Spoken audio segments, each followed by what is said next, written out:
C'est la revue de presse de ce matin. On va commencer avec le quotidien Le Messager. Le quotidien Le Messager a titré ce matin Conflit foncier, l'héritage des PSND profané d'une superficie de 937 mètres carrés, une parcelle de terrain appartenant aux défunts députés de l'UPC fait l'objet d'une vive bataille au lieu dit rue Sepé à Yaoundé. Une autre information à la une de Le Messager de ce matin, corridor de la CEMAC, le ras-le-bol de camionneurs. On va prendre un autre journal, un kiosque ce matin, c'est Mutation. Mutation a titré sa grande une, Cameco, vent contraire. Vent contraire, l'article se trouve en page 7 de ce journal, du journal Mutation. Le jour de ce jour a titré aussi sur l'affaire Cameco. On peut lire à la une du journal Le Jour de ce matin. Cameco, les pilotes annoncent une grève. Donc, Mutation parlait des vents contraires et le journal Le Jour nous explique clairement que c'est une grève qui est annoncée. Dans une correspondance adressée au délégué régional du travail et de la sécurité sociale pour le littoral, le syndicat des pilotes de ligne du Cameroun, Spinac, qui donne cette information, dénonce la gestion du directeur général de Cameco. Une autre information à la une de ce journal, Feka Food, One All Sport, comment le divorce s'est opéré.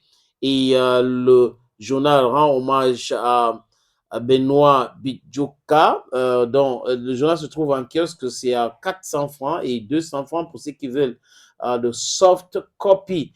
On va prendre maintenant le quotidien bilingue gouvernemental Cameroun Tribune.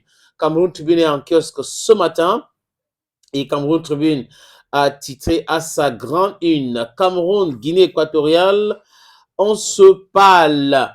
Une réunion entre les autorités équato-guinéennes et camerounaises s'est tenue cette semaine du côté de Yaoundé.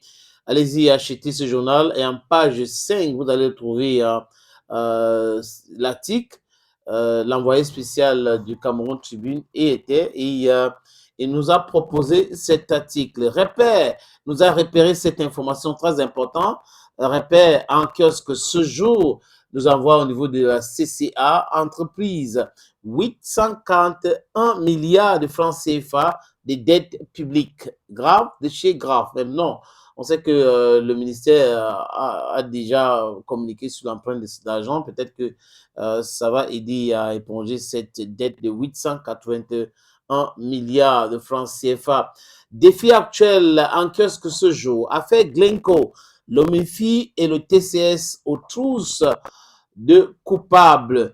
Les tribunaux anglais vont tabler sur cette affaire à partir du 10 à Westminster.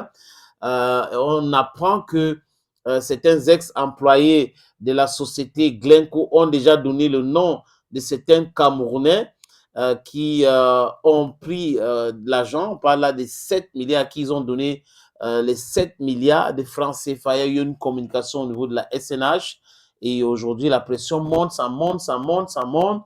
Les gens veulent le nom, les journaux en ont parlé, je crois, mardi passé, où ils ont demandé les noms des coupables. L'économie quotidienne en kiosque ce matin a titré sa grande une. Dieudonné et vous, mes coups, nous visons les marchés de Londres et de New York. Go grab a copy of this newspaper and have that and more. As I said, we're just proposing to you the headlines of the newspapers. You just have to go to the newspaper stands or e-kiosk online, grab a copy of the newspaper. You can have a soft copy for 200 francs or a hard copy for 400 francs. The lone English language daily with us here is the Guardian Post. The Guardian Post newspaper has an editorial, when Bia sleeps with one eye open.